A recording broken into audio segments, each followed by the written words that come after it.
Et rebonjour tout le monde, voilà, donc on se retrouve, aujourd'hui on va travailler notre préparation de navigation avec différents éléments. La dernière fois on a vu beaucoup, la vidéo précédente on a fait tout ceci avec l'ordinateur, avec les sites de prévision météorologique, etc., les sites de calcul de marée, donc ça nous permet de gagner beaucoup de temps et de voir un petit peu ce qui nous attend. Maintenant on va voir un petit peu au niveau de Piriac, on va voir que c'est un endroit qui est assez compliqué d'accès. Donc on va voir ce qu'il en est, ce qu'il nous préconise. On va commencer par le bloc marine parce qu'il est moins complet souvent. Donc on va commencer par lui. Et nous allons direction Piriac.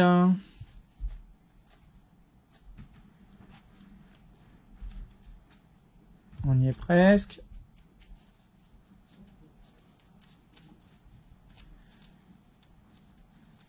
Hop, voilà, Piriac. Alors regardez-moi un petit peu la beauté de ce...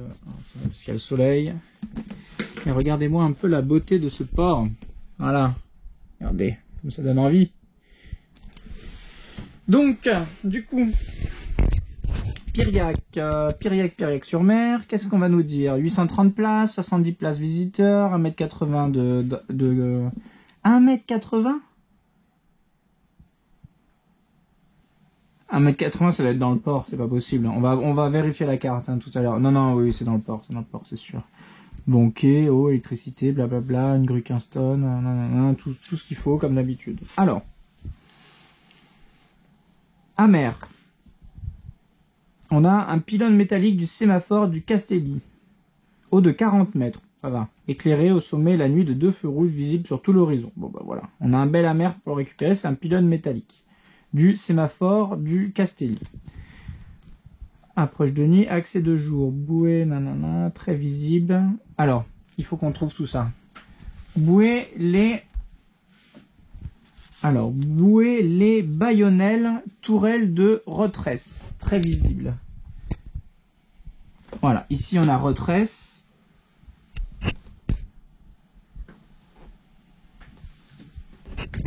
On a retresse, on voit qu'il est droit, donc c'est une tourelle. Ou un espar, ça a l'air plutôt d'être un espar. Faire le tour au 65 degrés vers Norven, donc là-bas. Donc route recommandée, c'est ça, voilà. Vous voyez, il y a une route recommandée là, donc c'est très bien, c'est ça qu'il faut suivre parce que là on arrivera comme ça du sud. Donc, faire route au 65, ok, puis balise noire et balise rouge. Entrée du chenal orienté sud-ouest, de nuit délicat, n'accéder qu'en cas d'urgence à marée haute. Ah ouais. Plus ou moins 3 heures dans le secteur blanc du phare, 194-201, OC, balisage latéral, en se maintenant dans le secteur B du feu de l'île de Dumay. Eh ben, pas évident, parce qu'à mon avis tout ça doit être peu éclairé, il y a celle-ci qui est éclairée. Mais en tout cas, là, on voit qu'il va y avoir un chenal d'approche. On voit que ça c'est éclairé, donc ça c'est très bien. Ça c'est éclairé aussi, donc ça c'est très bien. Donc si on arrive, parce que moi je risque pas d'arriver de nuit, mais par contre il est possible qu'on arrive au crépuscule, quoi. Donc si les feux sont éclairés, c'est nickel. Feu d'entrée impeccable. Danger, les baïonnelles. Alors celui-là on n'a toujours pas trouvé. Tourelle des retresses, ça c'est bon. Et balise Norven, ok. Retresse et Norven, voilà, ça c'est bon. Norven, ouais, c'est ça. Ok, fonctionnement, bureau du port, équipement, amarrage, service, blablabla. Commodité, on est bon. Voilà, on peut voir ici aussi l'entrée du bassin. On voit que les pontons visiteurs, c'est le C, le D, le E. On voit qu'ici, il y a un port de pêche. Bassin à flot, 750 places. Il y a plein de catways. Voilà, donc ponton visiteur, on voit que c'est direct en rentrant, quoi. Donc ça sera pas trop dur au niveau de la manœuvre, ce qui est plutôt nickel, une bonne chose. Voilà, on va regarder directement sur notre cher almanach du marin breton. Maintenant qu'on est en Bretagne, on en profite. J'ai pas regardé le coef. Je vais regarder le coef de la marée, voir s'il faut qu'on regarde les courants. Vous voyez, on a 60, 55 de coef. Donc petit coef, j'avais fait exprès, je savais que c'était un petit coef, mais de combien je ne savais, je me rappelais plus. Donc 55 de coef, c'est pas mal du tout. Ce qui nous fait peu de courant, quoi. Donc, on pourra regarder par curiosité, savoir s'il nous aide ou pas, mais c'est tout. De toute façon, on va partir à marée basse et après à marée haute. Techniquement, il va nous aider. Hein. L'allée, la traversée de la baie, ça va être que du régal, je pense. Piriac. Situé à 0,8 milles au nord-est de la pointe du Castelli, Piriac-sur-Mer est un ancien port de pêche. Du nord au sud, on observe le plateau de l'île du Mai. Au nord, ok, mais c'est pas ça que je veux. 2 jours. La passe, côte à 1 mètre minimum, s'ouvre à 30 cm dans l'est de Grand Norvège en prenant l'alignement 200 degrés de l'église par le phare. Ah, l'église par le phare de Piriac, ça c'est pas mal. Passer ensuite entre les 2 balises lumineuses, latérales, bâbord, un calcul de marée s'impose. Bon, on arrive à marée haute, hein, donc marée haute, petit coef, ça va le faire. Courant. Le courant est plutôt alternatif entre les plateaux de la Recherche et des Grands Cardinaux, du Four et de l'île du Mai. Ok. Balisage, balise. Ok. Le port. Non. Le port, l'accès, plus ou moins 3 heures. C'est un peu comme Saint-Denis, quoi. C'est-à-dire que c'est que 3 heures et avant et après à la pleine mer, quoi. Tirant d'eau de 1,50 m, 4 heures pour un tirant d'eau d'inférieur à 1,50 m. Bon, voilà. Se fait par une porte abattante automatique latéralement balisée et dont le seuil est à 0,70 m. Une échelle à marée avec affichage digital indique la hauteur d'eau disponible sur celui-ci. Des signaux internationaux de trafic régissent les mouvements. Il se produit un fort courant pendant 30 minutes à l'ouverture de la porte. Ah ouais, d'accord. Ah mais c'est bien, ça va être sport, ça va nous apprendre des nouveaux trucs. Donc le port de Piriac est constitué d'un bassin à flot protégé par un mur côté 2,20 m et balisé par des marques spéciales joignant l'extrémité de la digue est à l'enracinement de la cale de la jetée ouest. On va voir aussi, je regarde un peu, on est bon. Ce qu'on va voir, c'est au niveau de la carte Google Maps. Google Maps, Piriac.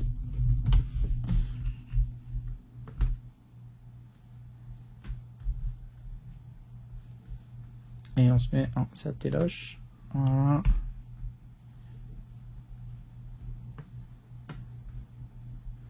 Alors l'entrée du bassin à flot, c'est ça que je comprends pas. Elle est où la porte? Où se trouve cette fameuse porte?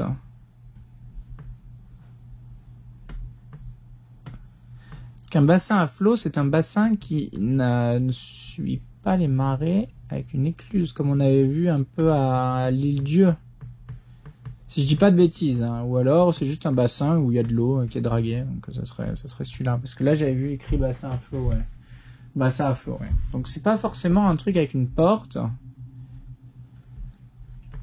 Et il y a ce truc-là, alors là, je crois qu'on peut même aller le voir. D'une manière ou d'une autre, on peut pas aller squatter quelque part là.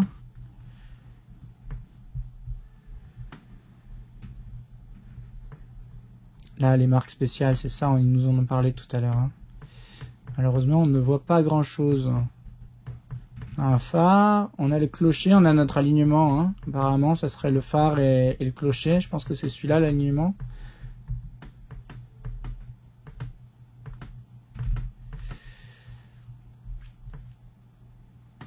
Ok, alors, je vais regarder quand même.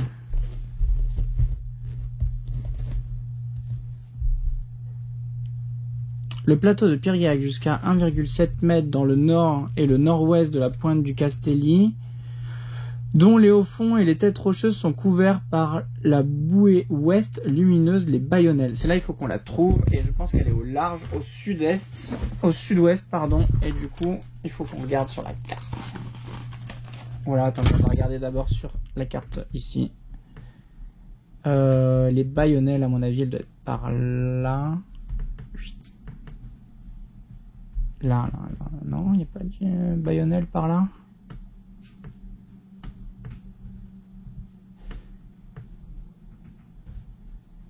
Le Croisic.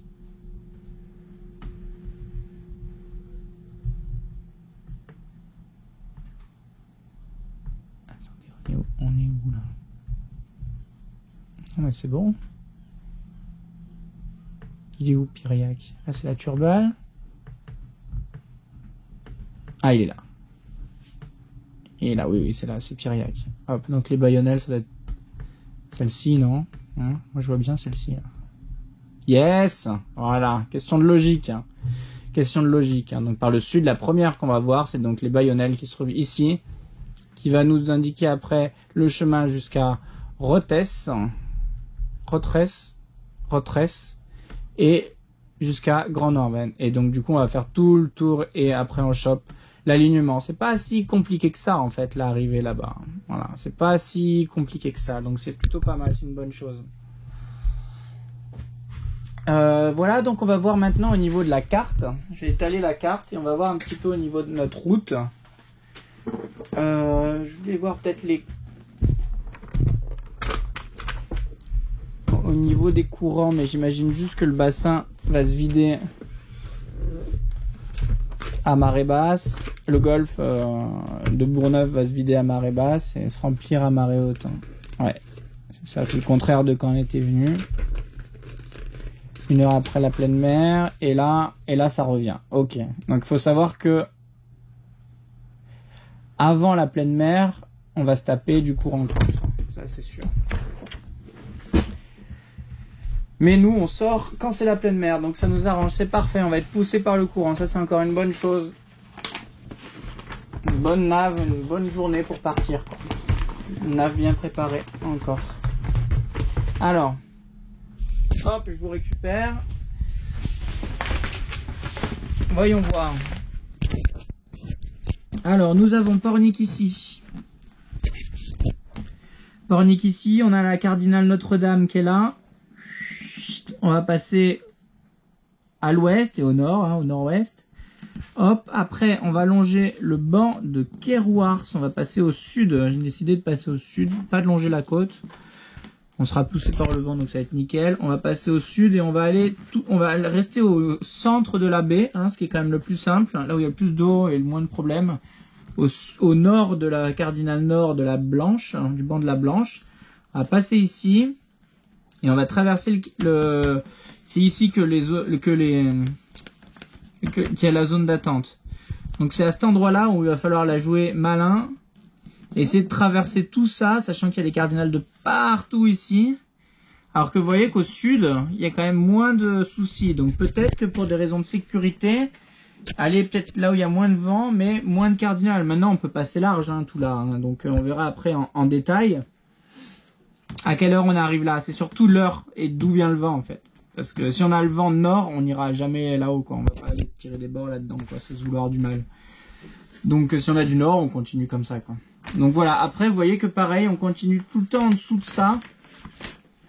Il y a le plateau de la Banche, il y a le plateau de la Lambarde, il y a Basse-Michaud, il y a le plateau du Four, il y a Basse-Capella.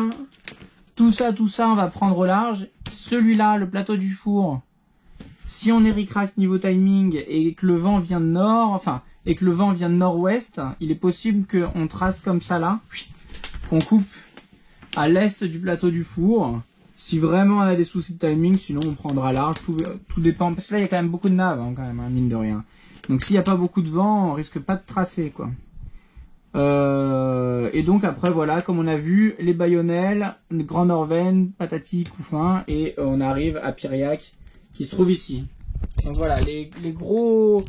Voilà, il y a quand même beaucoup de... Voilà, moi ce qui me fait peur, parce que je ne connais pas, c'est ces bancs, quoi. Le banc, le plateau, le truc, le plateau du Four. Il y en a un paquet tout le long, quoi. Il est vraiment pile sur notre trace, quoi. Donc il faut surtout pas qu'on fasse une trace directe comme ça, quoi. Il va falloir qu'on soit attentif à la carte assez régulièrement, quoi. Donc des allers-retours cartes, etc. Et des vérifications assez régulièrement. Voilà, donc le but c'est vraiment de passer au sud de tout ça et de contourner pour arriver là-haut et arriver tranquillement à Piriac dans les meilleures conditions. Voilà. Donc on traverse au portant la baie de Bourgneuf. On arrive au truc de mouillage des cargos, on essaie de passer comme on peut, au mieux, selon le vent, et etc. En choisissant à ce moment-là, on a un peu de sens marin de choisir le truc le plus adéquat. Et après, on reste bien au sud de tout ça. pour arriver à Piriac. Voilà, bah écoutez, une superbe nave qui nous attend, je suis très content. Ça va être génial, c'est encore 40 000 cette fois-ci avec pas que du face au vent, donc ça va être pratique, ça va être agréable aussi au niveau de la nave et peu de vagues et tout, donc ça va changer des 2 dernières naves précédentes qui étaient un peu plus costauds. Là demain ça va être un peu plus tranquille, je l'espère. Donc voilà, le bateau est prêt, il reste encore l'avitaillement à faire, quelques petits réglages de dernière minute et on se retrouve demain pour la préparation du bateau. Demain matin au plus tôt. Voilà, bah écoutez, je vous embrasse, je suis ravi d'avoir préparé cette nave avec vous et de vous embarquer pour une nouvelle aventure. À bientôt, bye bye.